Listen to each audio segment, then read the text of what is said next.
उत्तर प्रदेश के प्रयागराज में होने वाले महाकुंभ में गैर हिंदुओं को प्रवेश वर्जित करने की मांग लगातार उठाई गई है।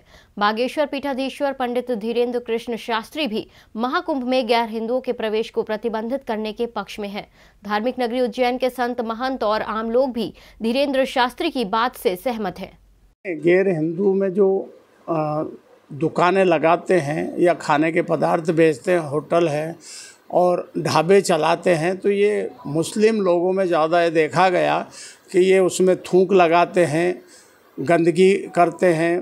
कई तो एक ऐसा है कि पेशाब तक उसमें डाल देते हैं। तो इससे हमारे सनातन धर्म के लिए बहुत ही गलत बात है और ऐसा नहीं होना चाहिए। इसलिए इन लोगों को देख के अंदर प्रवेश नहीं करने देना चाहिए और न इनको स्टॉल लगने देना चाहिए और न ही ढाबा या खाद्य पदार्थ में इनको किसी तरह की स्वीकृति नहीं मिलना चाहिए। अखाड़ा परिषद और धीरेन्द्र शास्त्री जी का जो बयान है कितनी हद तक सही नहीं, उन्होंने भी जो बात कही है उसका हम समर्थन करते हैं और जो भी उन्होंने बात कही वो एक सनातन धर्म के लिए उपयुक्त है, इसलिए हम भी उसका समर्थन करते हैं ताकि इस तरह के जो गैर हिंदू हैं उनको प्रतिबंधित होना चाहिए खाद्य पदार्थ में। महाराज जी, दूसरा एक हिंदुओं के नहीं, जब वो हमारे को उनके धार्मिक स्थल में नहीं आने देते हैं तो हमारे धार्मिक स्थल में उनको आने की आवश्यकता क्या? वैसे तो वो आते ही नहीं हैं। हमारे हिंदू ज़्यादा है कि उनके धर्म में ज़्यादा प्रवेश करते हैं, तो हिंदुओं को हम कहते हैं कि आप भी थोड़ा प्रतिबंध रखो, उनके उसमें मत जाओ है। और जब वो हमारे को उनके धार्मिक स्थल में नहीं आने देते, हमारे धार्मिक स्थल में उनको आने की आवश्यकता क्या? वो हमारे भगवान को मानते ही नहीं है, इसलिए उन पर प्रतिबंध लगना आवश्यक है। सनातन धर्म के कार्यक्रमों में गैर हिंदुओं का पूर्णतः प्रवेश वर्जित होना चाहिए, क्योंकि जब मक्का मदीना में भी जो हिंदू लोग मक्का मदीना में प्रवेश नहीं कर सकते हैं, तो उसी प्रकार हमारे सनातनी कार्यक्रमों में भी गैर हिंदुओं का पूर्णतः प्रवेश वर्जित होना चाहिए।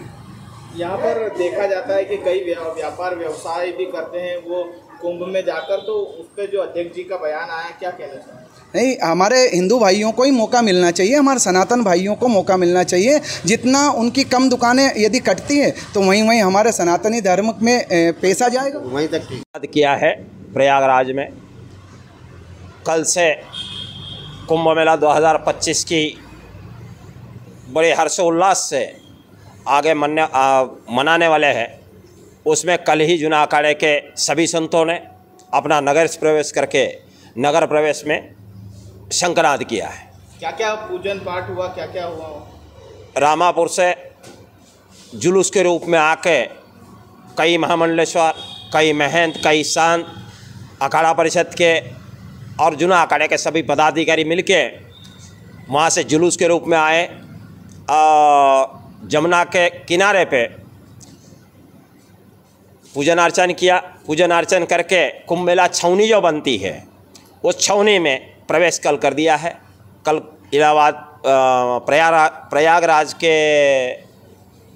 कुंभ मेले का पूरा हर्षोल्लास से शंकराद किया गया।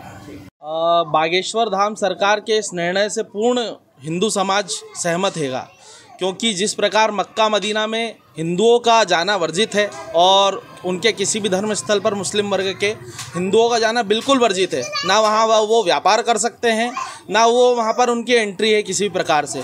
जिस प्रकार प्रयागराज में अर्धकुंभ लगने जा रहा है वो एक हिंदुओं की बड़ी धार्मिक आस्था का प्रतीक माना जाता है और मुस्लिम वर्ग के द्वारा बहुत सी चीज़ें देखने को मिलती है कि पेशाब द्वारा फलों को धोकर दिया जाना या थूक कर किसी भी चीज़ को बेचना, तो ये हिंदुओं की आस्था के साथ खिलवाड़ हैगा।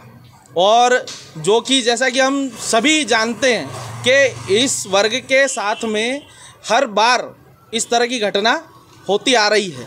हिंदू वर्ग हर समय प्रताड़ित रहा है इन चीज़ों से, लेकिन मैं मानता हूं ऐसा कि हिंदुओं को इस चीज़ के लिए सावधानी बरतना चाहिए। और जैसा कि बागेश्वर धाम सरकार द्वारा जो निर्णय लिया गया और पंच अखाड़ा परिषद द्वारा जो निर्णय लिया गया है, मैं उससे पूर्णतः सहमत हूं और हिंदुओं का व्यापार ही वहां पर होना चाहिए। जो लोग जिस समाज के जिस वर्ग के जिन नियमों का धर्म का पालन करते हैं उनको उस जगह पर व्यवसाय करने की अनुमति होना चाहिए। महाकुंभ में, महापर्व में मुस्लिमों का प्रवेश भी वर्जित होना चाहिए और वहाँ पर उनको व्यवसाय करने की अनुमति नहीं होना चाहिए, जिससे कि हिंदुओं की किसी भी प्रकार की धार्मिक भावना को ठेस न पहुँचे। जय श्री राम। अशोक मिमरोड।